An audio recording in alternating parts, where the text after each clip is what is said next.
The top caliper mounting bolt here has been loosened off.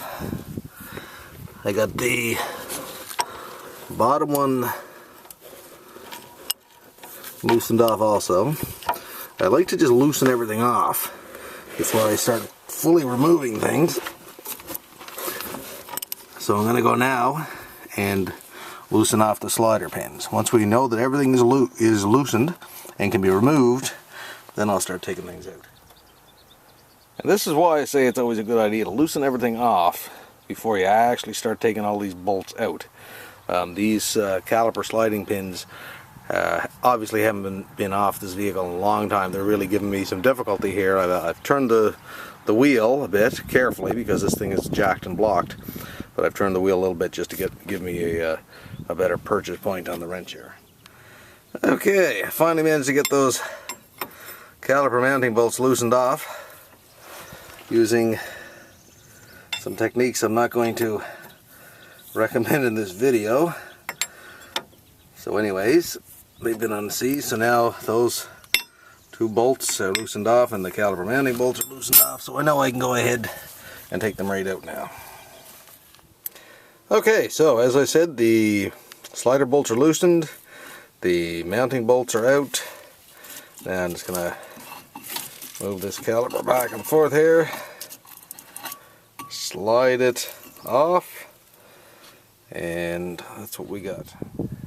Now that everything is apart, I'm going to completely remove those slider pins, give them a cleaning up, but I just thought I'd show you the basic idea. You can see as I move that in and out with my hand, you can see those pins being exposed there. So that's what we want to lubricate up and clean, and that's the outer part of the caliper riding on those pins. So I'm going to remove that rubber boot there.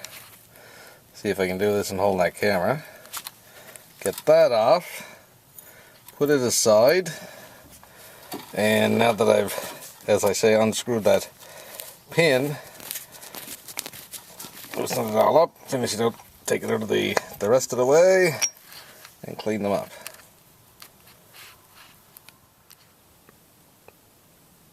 So basically what I'm going to do is going to take some lint-free towels, clean off the old grease here, take a wire brush, not get too aggressive, but just clean the any corrosion or anything out of these grooves here.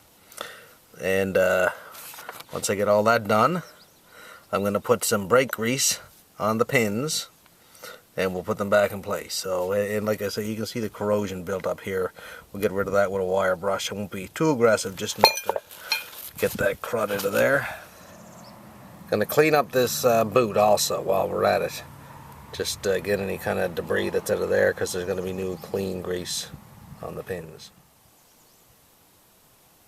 So I've cleaned the pins up with a wire brush, got any corrosion off of those, got the any dirt that was inside the boot off, took a wire brush to the mounting, the bracket there for the caliper, clean in there around where your brake pads are going to be sliding.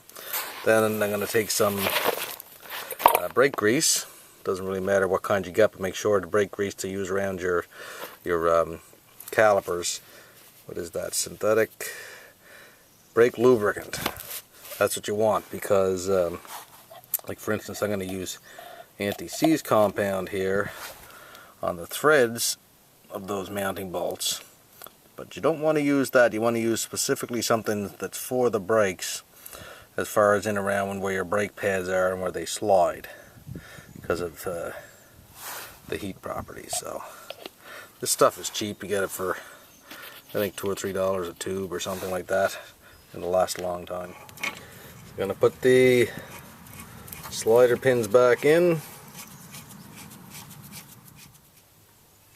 Now I'm going to slide the boot on now that I have the pins all greased up. I actually squirted a bit of that brake grease into the boot too, just to make sure there's lots in there. Force those boots up, you'll feel them. I have to stop taping to get it, but you'll feel the boot kind of go into the groove on the slider pin. And incidentally, if that boot for the slider pin stays on the caliper as it did here, just leave it on there. Squirt some of the brake lubricant into it.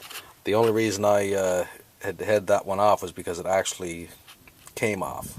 So that's the reason I did that. If it had stayed on as this one did, I would just leave it on there, put a bit of lubricant into it, and clean it that way.